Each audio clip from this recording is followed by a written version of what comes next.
আসসালামু আলাইকুম। আমি শামিমা খুলনা থেকে বলছি। বিডি ব্লগার শামিমা চ্যানেল থেকে আপনাদেরকে আরও একবার স্বাগত জানাই। কাছে কিংবা দূরে, দেশ কিংবা দেশের বাহিরে যে যেখান থেকে আমার ভিডিওটি দেখছেন, আশা করছি আল্লাহ পাকের অশেষ রহমতে আপনারা সকলেই ভালো আছেন। আমরাও আলহামদুলিল্লাহ ভালো আছি। তো চলে আসলাম নতুন আরও একটা ভিডিও নিয়ে। তো আমি আজকে সংসারের কোনো কাজকর্ম বা রান্নাবান্না এগুলো দেখাবো না। আমি আজকে দেখাবো যে আমার মানে ছাদে কেন যে উপরে চাল করে দেওয়া হয়েছে, টিন দিয়ে ছাওয়া হয়েছে, তা সে কারণগুলো আপনাদেরকে বলবো। আর ছাদটাকেও আপনাদেরকে দেখিয়ে দেব।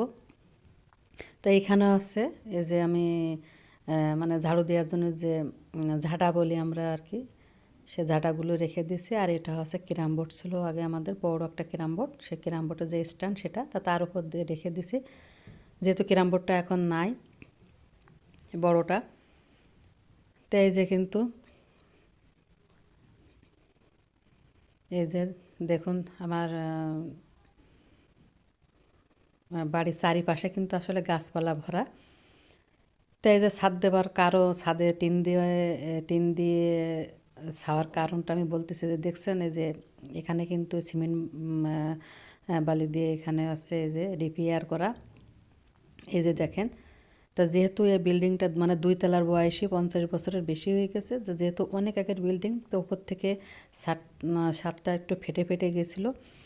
আর যে সময় গরম থাকে অতিরিক্ত গরম, মানে অনেক গরম, তো প্রচুর গরম প্রথমত আছে এই ছাদটা উপর থেকে ফেটে গেছিলো। যদি এগুলি রিপেয়ার না করা হয় বা এই ছাদটা যদি মানে এই চালটা দেয়া না হতো, তাহলে কিন্তু এতদিন ছাদটা ফেটে মানে পানি ভিতরে চলে যেত।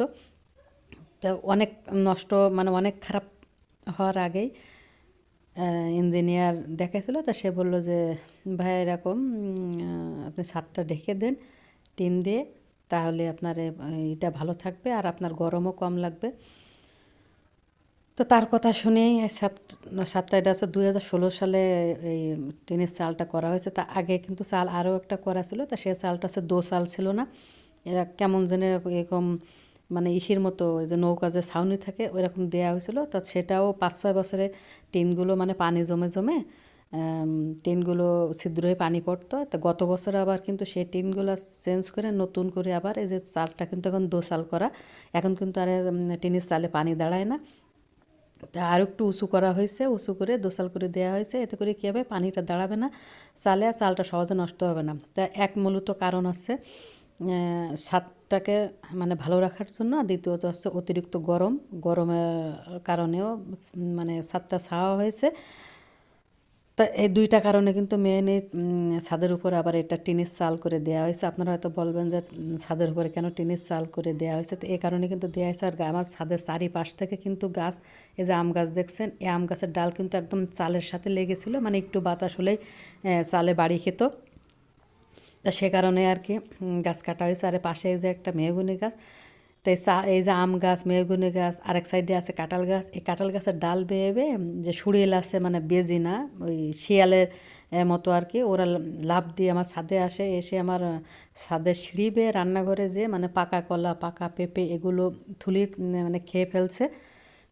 তা নিয়ে মেহগনি গাছের ডালগুলো কেটে দেওয়া হয়েছে, তারপরেও এখনও ডাল আছে। তা সেগুলো কাঁঠাল গাছের ডাল একদম সানসেটের সাথে মিশে গেছে, যার কারণে কিন্তু শিয়াল বা বেজি বা আপনার যে কাঠবিড়ালি এগুলো আসে।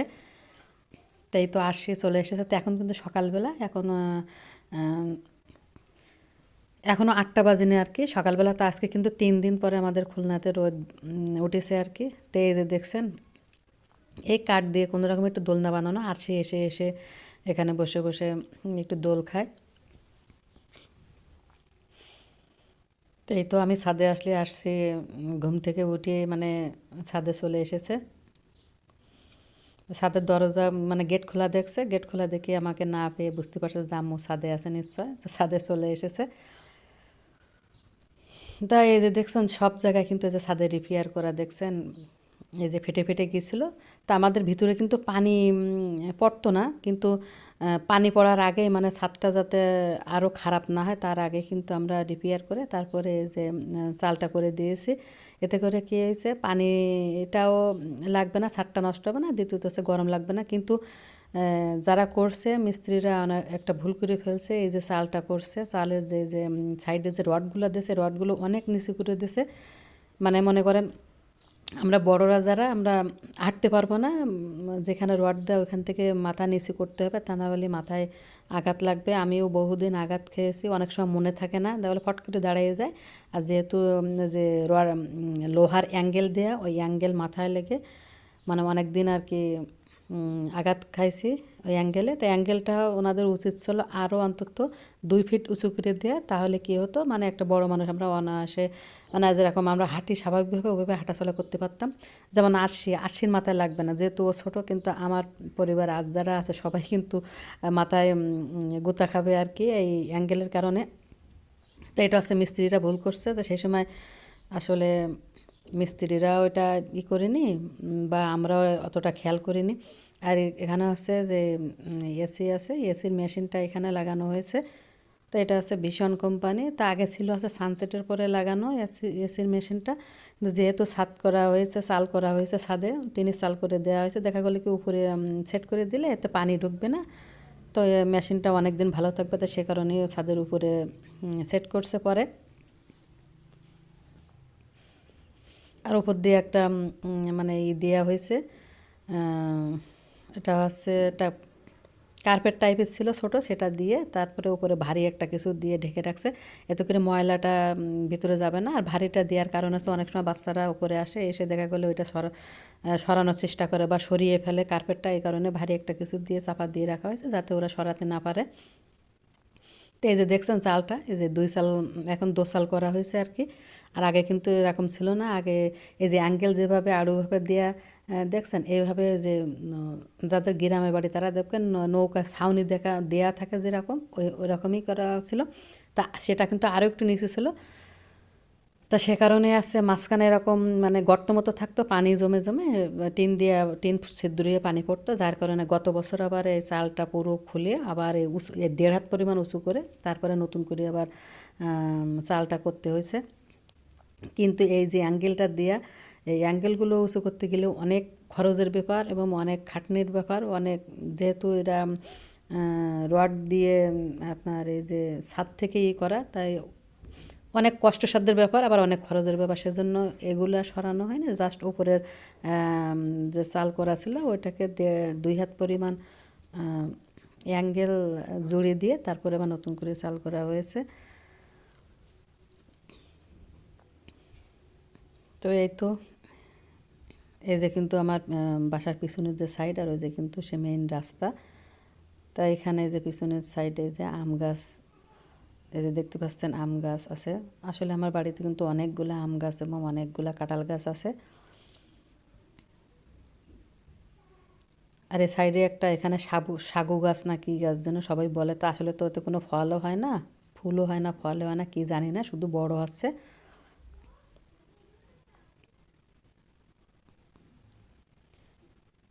তো এই তো, ওই যে দেখেন কাক বসেছে, মানে আমার ট্যাঙ্কে পানি যে ওভারফ্লো করে যে পাইপ দেওয়া আছে, পাইপের পরে একটা কাক বসে রয়েছে। আমাকে দেখেই কিন্তু এখনও দেখতে পাইনি আর কি, দেখলে কিন্তু ওই যে দেখেই উড়ি চলে গেছে। তো একদিক থেকে ভালো হয়েছে কি, যেমন মানে কাপড় চোপড় নেড়ে রাখলে মানে বৃষ্টি আসলেও আমাদের সমস্যা হয় না, এগুলো ওঠানো লাগে না, আমাদের যখন ইচ্ছা তখন নিতে পারি। কিন্তু আরেক দিক থেকে সমস্যা হয়েছে, দেখা গেলো অনেক ভারী কিছু বা মোটা কিছু শুকানোর জন্য, বা যেমন আচার দেওয়ার সময় অনেক কিছু শুকানোর জন্য কিন্তু নিচে যেতে হয়, ছাদে শুকানো যায় না, যেহেতু ছাদটা পুরোটাই ঢেকে দেওয়া হয়েছে বা চাল করে দেওয়া হয়েছে, তাই সেদিক থেকে অসুবিধা হয়েছে। আবার আবার কাপড় চোপড় মানে নেড়ে থুলে বৃষ্টিতে ভেজার কোনো আশঙ্কা নেই, সেদিক থেকে আবার সুবিধা হয়েছে। সবটাই মিলে আর কি সুবিধা অসুবিধা দিয়েই কিন্তু চালটা করা হয়েছে। আর এই যে টিন দিয়ে ঘেরা দেখছেন, তাই এটা হচ্ছে যেহেতু এই সাইডটা ফাঁকা, এখান থেকে রেলিং করা নেই বা গাঁথা নেই। তা আরাফাত যে সময় ছোটো, সে সময় আমার শাশুড়ি আর কি এই টিন 2টা এভাবে মিস্ত্রিকে দিয়ে লাগিয়ে দিয়েছিল, যাতে ও ওই পাশে ফাঁকা জায়গা না যেতে পারে, কারণ বাচ্চা মানুষরা তো বোঝে না, দেখা গেলো কি ওখানে গেলে পড়ে যেতে পারে, তো সেই কারণে আর কি দেওয়া যে সেভাবে আছে। তো এই তো আম গাছে কিন্তু অনেক বোল এসেছে। এই যে সামনের এই যে গাছটা, এই আম গাছটা অনেক বোল এসেছে। তো এখন যেহেতু আজকে কিন্তু পুরোপুরিভাবে রোদটা উঠেছে, অনেক রোদ্দুর এই যে। তো এখন কিন্তু প্রায় 8টা বাজে। তো রোদ্দুরের কারণে কিন্তু স্পষ্টভাবে দেখা যাচ্ছে না। এই যে কিন্তু বোল এসেছে, আর এখানে কিন্তু আম হলে মানে এখানে দাঁড়াই কিন্তু হাত দিয়ে পাড়া যাবে, এতটাই কাছে ডালগুলা। তো এই যে দেখুন কাঁঠাল গাছ, আম গাছ দিয়ে পুরো বাগানটাই আর কি গাছের ডালপালা দিয়ে ভরা। এই কারণে কিন্তু আমি নিচে কোনো সবজি লাগালে এখন আর হয় না, যেহেতু গাছের অক্সিজেন পায় না, রৌদ্র লাগে না নিচে, সে কারণে কিন্তু হয় না। আর গাছের মেইন ভিটামিন কিন্তু রৌদ্র বা অক্সিজেন না পেলে বা রৌদ্র না পেলে কিন্তু গাছপালা ভালো হয় না, সে কারণে কিন্তু এখন নিচে কোনো কিছু লাগালেই ভালো হয় না। এই তো গাছে আম হলে ইনশাল্লাহ আপনাদেরকে দেখাবো। সেই পর্যন্ত যদি আল্লাহ পাক আমাকে বাঁচিয়ে রেখে বা সুস্থ রাখে, ইনশাল্লাহ আপনাদের সাথে শেয়ার করব। তো ভিডিওটি আজকে আর বেশি বড় করব না। আমার ভিডিওর মধ্যে কোনো ভুল ত্রুটি হলে আপনারা ক্ষমা সুন্দর দৃষ্টিতে দেখবেন। তা সকলে ভালো থাকবেন, সুস্থ থাকবেন, নিরাপদে থাকবেন। আজকের মতো এখানে শেষ করছি। আল্লাহ হাফেজ।